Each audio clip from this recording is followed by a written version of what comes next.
Mergja i madh i fesë, Ajatullahu i madh, Es-Sejid Ali Sistani.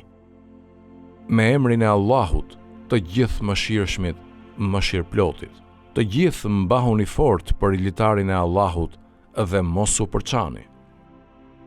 Umeti Islam po kalon situata të vështira, po përballet me kriza të mëdha dhe me sfida të fuqishme të cilat jo vetëm që prekin të tashmen e tij, por kërcënojnë edhe të ardhmen e tij. Të gjithë e kuptojnë se kjo situatë ka nevojë për forcimin e rreshtave, zhdukjen e përçarjes e të ndarjes, largimin nga thashëthemet sektare dhe mënjanimin e ndikimeve të mospajtimeve mes methebeve, të cilat kanë vazhduar për një kohë të gjatë. Duhet një metodë për zgjedhjen e tyre, që të jetë kënaqësi dhe e pranuar për të gjithë. Nuk duhen ngritur debate rreth tyre, jashtë kornizave shkencore, sepse ato nuk prekin parimet e fesë dhe bazat e besimit.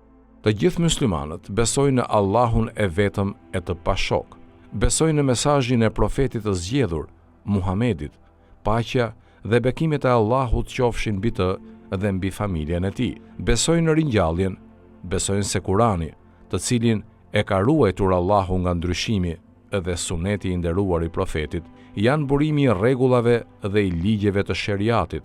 Besojnë në dashurinë për Ehli Bejtin, paqja qoftë mbi ta, e të tjera çështje të përbashkëta në mesin e muslimanëve, të cilat konsiderohen shtyllat e fesë, si namazi, agjërimi, haxhi, zekati e të tjerë. Këto të përbashkëta janë themeli i unitetit të fortë islam. Prandaj, duhet përqendrim në to për të forcuar lidhjet e dashurisë e të dashamirësisë mes bijve të këtij umeti. Duhet të punohet që mes bijve të këtij umeti të ketë bashkëpunim paqësor, bazuar në respekt të ndërsjellët dhe larg karikimeve sektare. Çdo i interesuar për lartësimin e islamit dhe të muslimanëve duhet të përpiqet me gjithçka që ka dhe mundet në rrugën e afrimit mes bijve të umetit islam dhe në paksimin e tensioneve të dalë nga disa politika, me qëllim që të mos shtojë mosmarrveshjet, përçarjet dhe të mos i hapin rrugë realizimit të qëllimit të armiqve lakmues për të sunduar e për të shtuar në dorë pasuritë e vendeve muslimane. Por fatkeqësisht, ka disa njerëz të cilët punojnë dhe përpiqen të përhapin ndarjen dhe përçarjen mes muslimanëve dhe të thellojnë mosmarrveshjet sektare. Kohët e fundit, këta i kanë shtuar përpjekjet e tyre pas rritjes së konflikteve politike në lindjen e mesme dhe ashpërsimit të konfliktit për poste e pushtet në këtë zonë. Ata ishin këmbgulës në përpjekjet e tyre për të shfaqur ndryshimet mes methebëve dhe për t'i përhapur ato. Madje, në shtesë të këtyre, ata përdorën dhe përdornin metodën e shpifjes e të gënjeshtrës për të realizuar qëllimet e tyre keqadashse ndaj një methebi, duke akuzuar ndjekësit e tij dhe duke friksuar të tjerët prej tyre.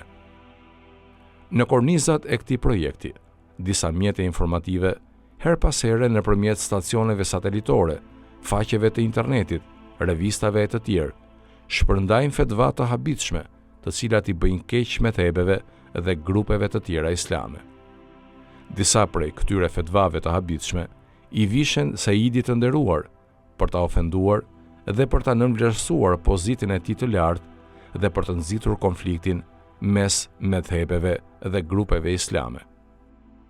Gjithmonë, Saidi i nderuar ka porositur dhe porosit pasuesit dhe ndjekësit e tij që të bashkëpunojnë me dashuri dhe me respekt me vëllezërit e ehli sunetit. Ai e ka përsëritur gjithmonë se është haram derdhja e gjakut të çdo muslimani, qoftë šiit apo suni. Po ashtu, është haram marrja e pasurisë dhe nderit të tyre. Në përgjigje rreth një pjesë e videoje ku shfaqen disa persona në zonën e Ademiyeh në Bagdad, që shajnë dhe ofendojnë Omerin, Aishen e të tjera simbole fetare të vëllezërve tan suni, zyra e Sejid Sistanit nxori fetvan. Ky veprim është i dënueshëm dhe shumë i poshtër. Është në kundërshtim me atë që urdhërojnë imamët e Ehli Bejtit, paqja qoftë mbi ta, pasuesit e tyre. Allahu është udhëzuesi.